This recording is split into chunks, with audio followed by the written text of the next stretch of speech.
Tantor Audio, a division of Recorded Books, presents The Shining Mountains, a novel, by Alix Christie, narrated by Zane. I made enemies among the whites because I corrected them about their stories. Duncan MacDonald, January 1928.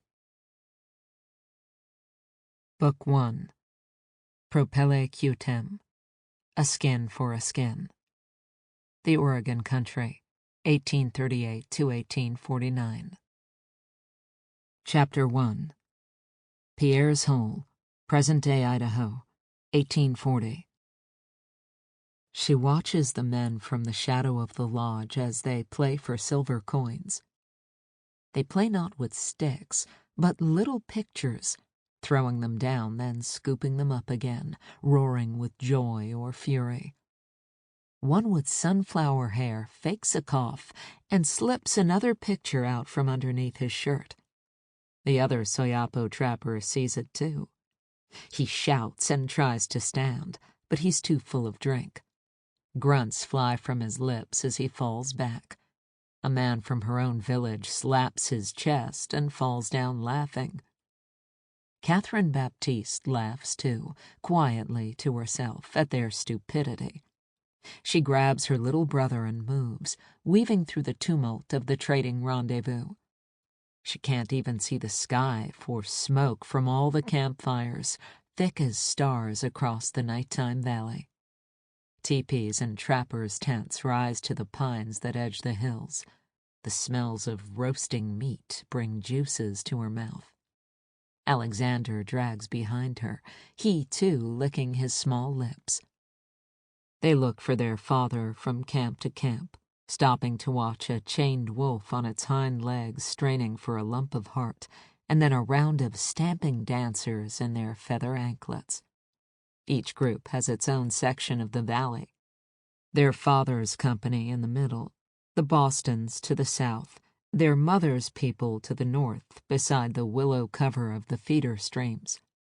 She expects to find Baptiste upright and prancing, recounting his tales to the half-starved men like him who've dropped out of the mountains desperate to see another living soul. But he's not with the white men. Here he squats in a Nimipu camp, a battered stump of a man much shorter than the others. Even so, he's always moving, grinning, showing his bad teeth, right hand wiggling like a snake. Catherine's cousin Eagle from the Light is here too, acting big, hollowing his cheeks to impress the white men hunkered in the fire-lit ring. She knows better than to interrupt her father in the middle of a story. Suddenly Baptiste leaps. "Hi-ya!" He mimes the mountain lion, brown eyes shining in his rough, chapped face.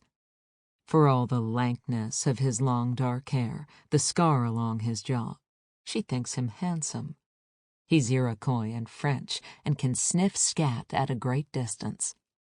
"I seen it sur montagne, so big." His muscled arms fly out.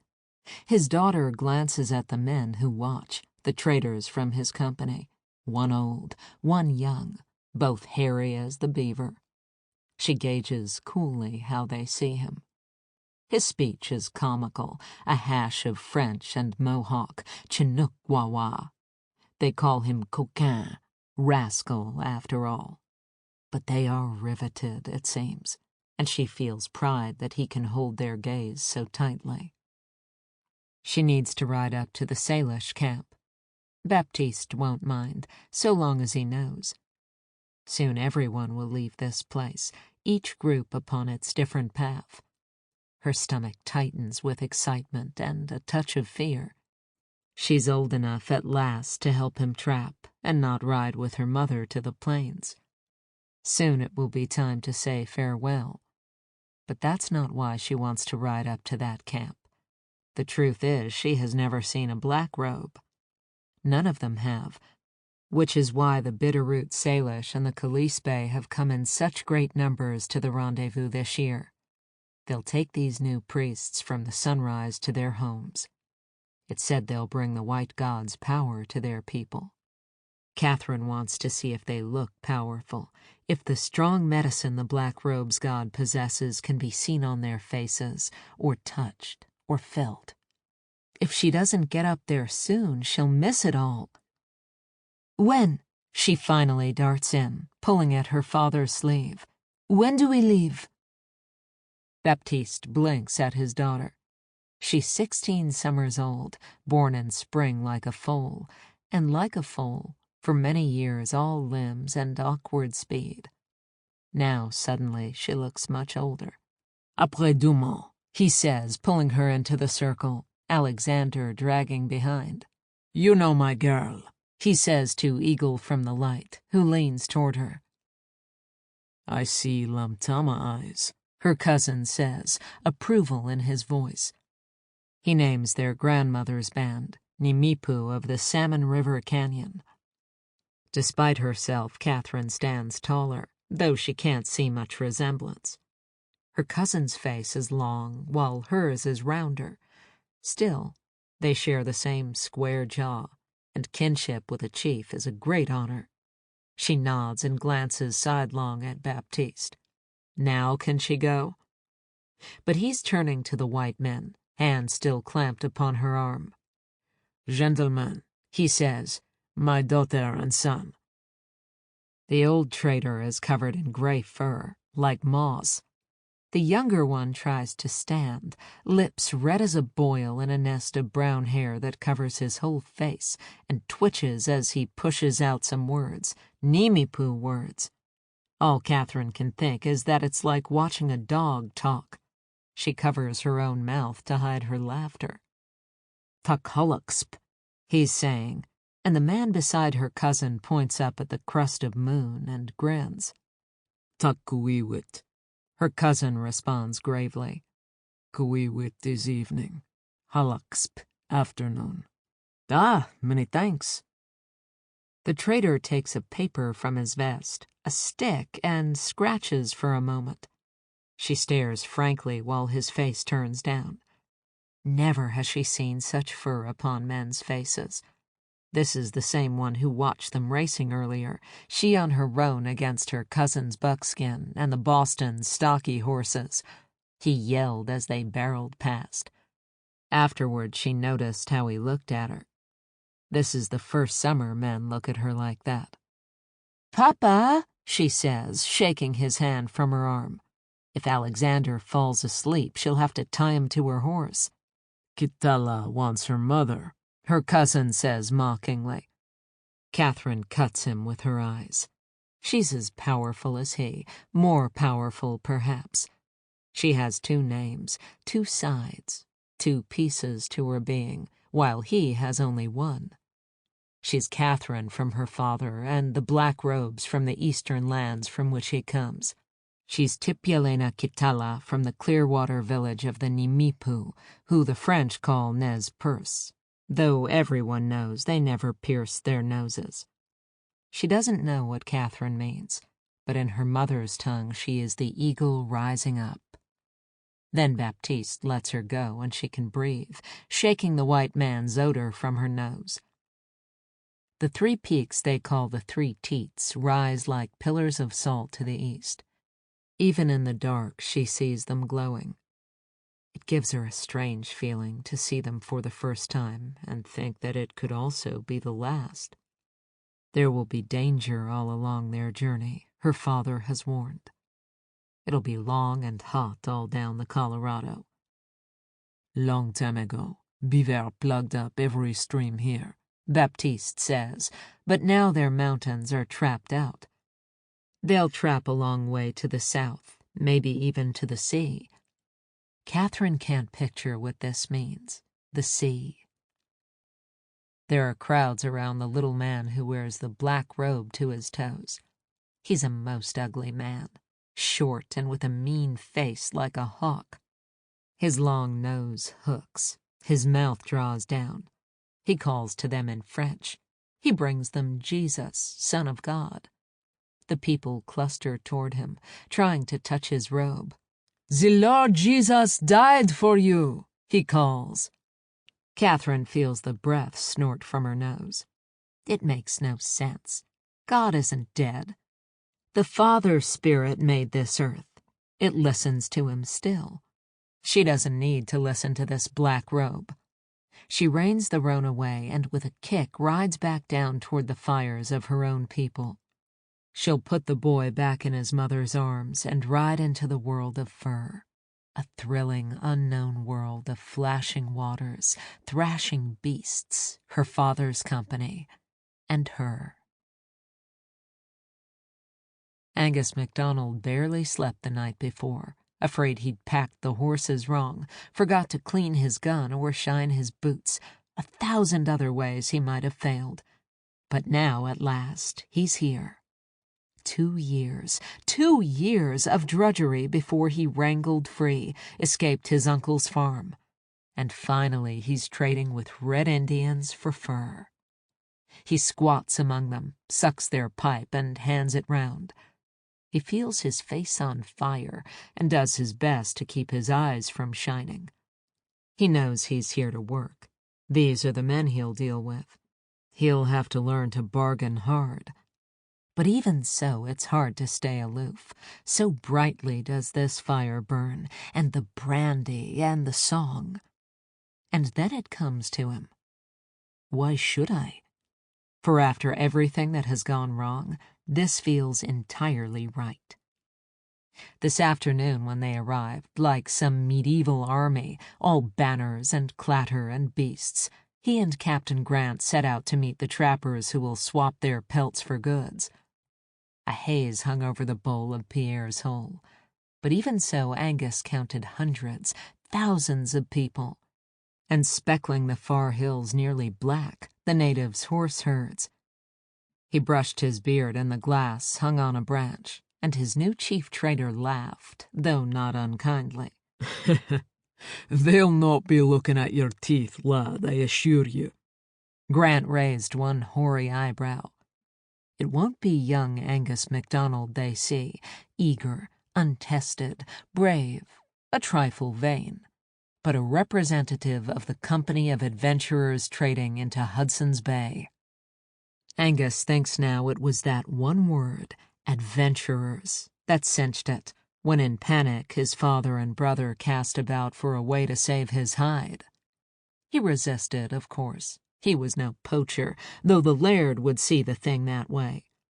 But they bundled him onto a ship, and he clung to that word through the Atlantic gales, the northern ice, the months of loneliness. As if he were only hibernating all that time, like the massive gray-backed bear he saw that first long winter.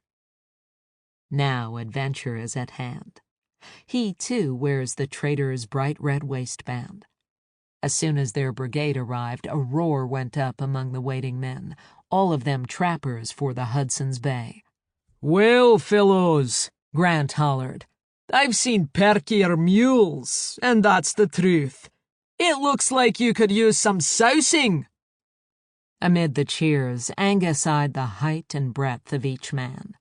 Some tall, some squat, most dark with long black hair, part Indian at least, all wearing stained fringed buckskin, shirts that hadn't seen soap in years.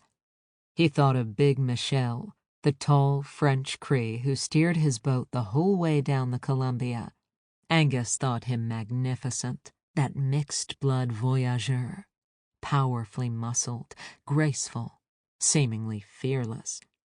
The whole summer it took to get from Hudson's Bay to his great-uncle's place at Fort Colville in the Oregon country, Angus was taken by the voyageurs' songs, throats beating out the time to flashing paddles, stories they told in the night in their strange mix of tongues. They were as wild and beautiful as this continent itself, the vast, overpowering spread of peaks and forests rushing past on either side. And now, here he finds the same strange crew, a riotous mix seemingly sprouted from this very ground, only these are trappers and not steersmen. He should have seen it sooner, he thinks. This whole company is French and Indian across its base, with just a thin white scrape of icing at the top, which is the Scots. Captain Grant is a Highlander, too, from Argyll, though he isn't captain of anything as far as Angus can see. It's just a mark of honor. What Grant is a widower, a veteran of more winters than Angus cares to imagine in the howling frozen north, before this posting to the arid southern desert of Fort Hall. Shipped to the very edge of hell, the chief trader observed dryly when they met on the boat from Fort Colville to Fort Boise. Their job, apparently, to hold the company's southeastern flank against the damned Yankee trappers, not just the Missouri firms but the lousy freemen who have no allegiance to a body but themselves. These are the vermin they'll find at the rendezvous, competing for the diminishing beaver with their own men, the chief trader added when not a week later he gave the order to set out. Now at the fire, Angus drifts. He hears distant drumming and thinks hazily he should have brought his bagpipes. They'd match these reedy flutes, the rising, falling voices. If only Duncan and Maggie could see him now, and father and mother. What letters he will write to light their Dingwall nights. He watches the faces and hands, the lean, handsome bodies, shining in the heat of summer and the fire. He'll note their gestures, their habits, practice the words he's already learned. The little trapper called Baptiste barks and leaps. Buffalo steaks sizzle, and Angus wolfs the steaming meat. His body and mind are still stunned by the wonder of it all. Such a country they traverse to get here. How these jagged peaks soar, scraping at the sky. The hills of Rossshire can't hold a candle to this range that cleaves the continent in two. His heart hasn't stopped hammering the whole 3 days, and not just because they ran into Shoshone the first day out. He still smells the scorching, needled understory where they waited to be murdered, hands slick on their pistols, only to marvel at how smoothly Captain Grant turned those warriors into buyers, eagerly fingering the knives and awls and copper pots. Angus McDonald got a bona fide master class in the fur business right there in a wide spot on the Snake River Trail, the way he sees it. Grant made a beeline for a Nez Perce camp, though, on this first night. This tribe are the greatest of hunters, he said, furnishers of the most valuable pelts, lynx and mink and cougar and elk and buffalo. Angus has yet to chase that mighty beast, but he too is a hunter and his fingers itch to try. The company trapper Baptiste is cavorting like a hogmanay acrobat until he stops as though his springs wound down. 2 youngsters hang at the edge of the light, and he plucks at the older one, a girl. "My daughter and son," he says proudly. They shrink, both dark but fine-featured, nothing like their cussed-looking father, like any child thrust into a ring of judging elder eyes. Something in the way the girl twists reminds Angus of his sister, and it pierces him. How terribly he misses his gaggle of brothers and sisters, racing up the creeks and braes. Perhaps that's why he swelled all day with happiness, he thinks. The place is heaving with families.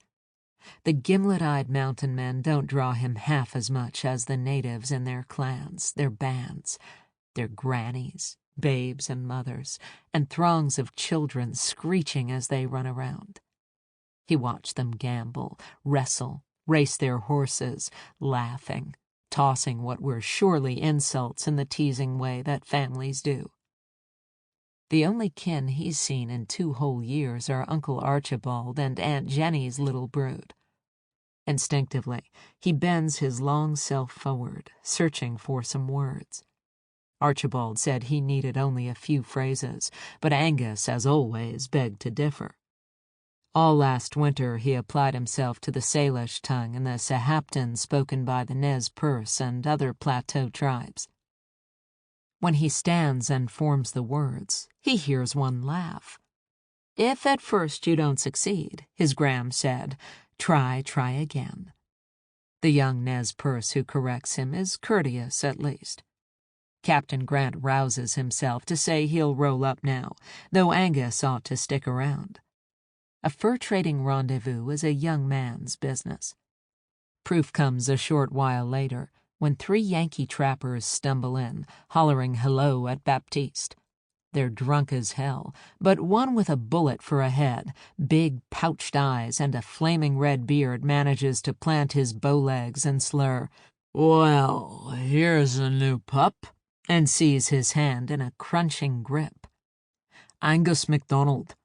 "Jesus, can't they think of anything but Mac?" The fellow grins, hoping for applause, but the others are already cozying up to Baptiste's jug. "Joe Meek, free trapper," he goes on. "Care to join us in our great debauch?" Debauch? The word brings a grin to Angus's lips. Who could resist so elegant an invitation? This mountain man might look thick, but clearly isn't. Over the next few hours, Angus hears such a fountain of halfpenny locutions he feels compelled to ask, "Where on earth did you learn all that?" Meek pulls Angus to him by the scruff of the neck. "Same place you will, marooned as we are, hurled by the icy hand of fate into our isolated caves." He grins, looking pleased with himself. Trappers mostly work alone or in pairs, he explains, stashing their books dog-eared and waterlogged in winter shelters for the next poor slob to find. Not junk, of course, but the great authors, Byron, Cooper, Scott. "After my own heart," Angus marvels. "If I should meet thee after years—" "Oh, Lord!" Meek turns toward his fellows. "A regular minstrel we have here." Only then does Angus notice that the fellow is missing his right ear, replaced by a bright ring of red scar like the wattle on a cock. "No gawking now," Meek whacks him gently. "You should have seen the bear." Thus, in the way of these things, they're pledged to a shooting match before the night is out. The next morning, even with a wicked pain in his brain, Angus doesn't regret it. Marksmanship, after all, is his great skill. Sardine tins on a distant stump are all he needs, and Houlihan, his rifle, more precious even than his pipes. 32 inches of gleaming Baker barrel, accurate to at least 100 yards. Meek goes first and knocks the thing to kingdom come.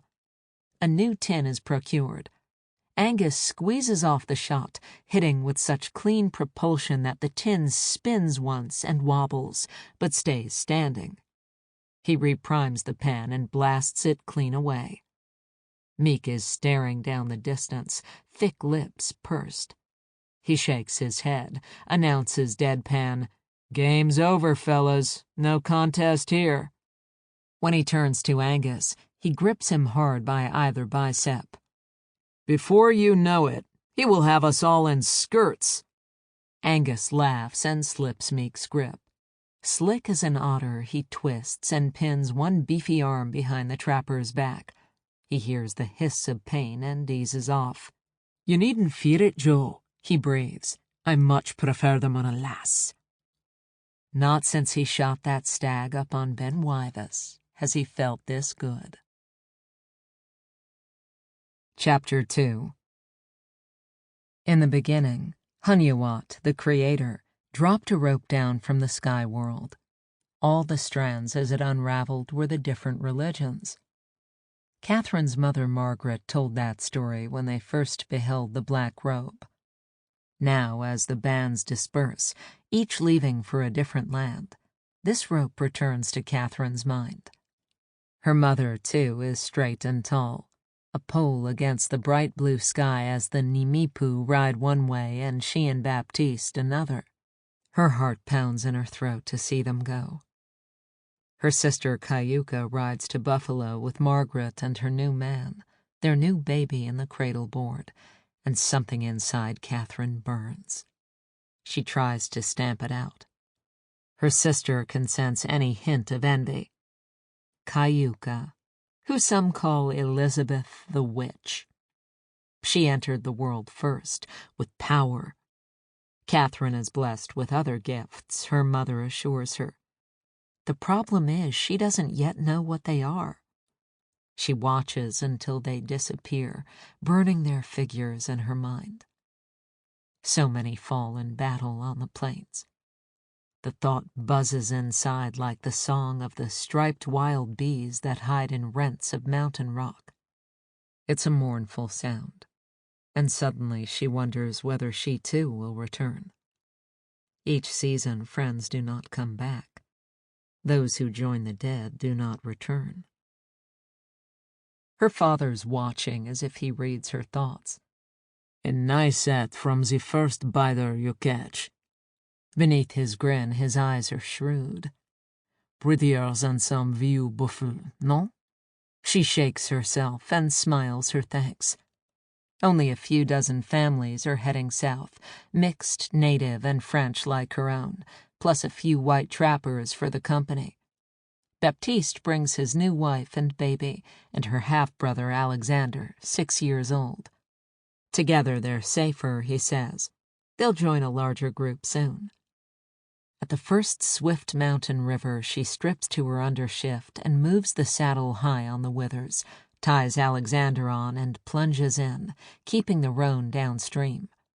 She holds the rope loosely, gasping and stroking hard to keep clear of his hooves. The men build rafts, but she knows her mother wouldn't trust the children to such flimsy things. When they scramble to the shore, she laughs with the other girls at their skin, the flaming color of wild rose, the wet fabric showing off every bump and contour. There aren't any young men here to peek at the new breasts that lift the sticky cloth, though there's one at home whose eyes she wouldn't mind. After 2 more rivers, they arrive at the gathering place to join the main expedition. Already this land is drier, hotter, nearly treeless. There are scores of horses, and nearly 100 white men congregated at the wooden house, their skin burnt where it's not covered with hair. Some are French, but most are Bostons, watching the women as they arrive. Baptiste warns her to stay close to Delpierre, an old friend he's trapped with many times, if by some evil chance he isn't near. Her joking father is all business now. They must get meat for the long journey.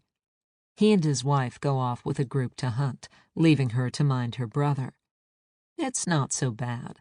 There's a river and many children and others her own age, nearly men and women now. She's to feed the children fish and camas, mend the ropes that hold her father's beaver traps. Before leaving, he takes her by the chin and tells her firmly that he's only lived this long because he never stops his eyes from moving side to side. Catherine stands on a ridge above the bend of the small river, scanning as he instructs, but all she sees are antelope and looping creatures of the air.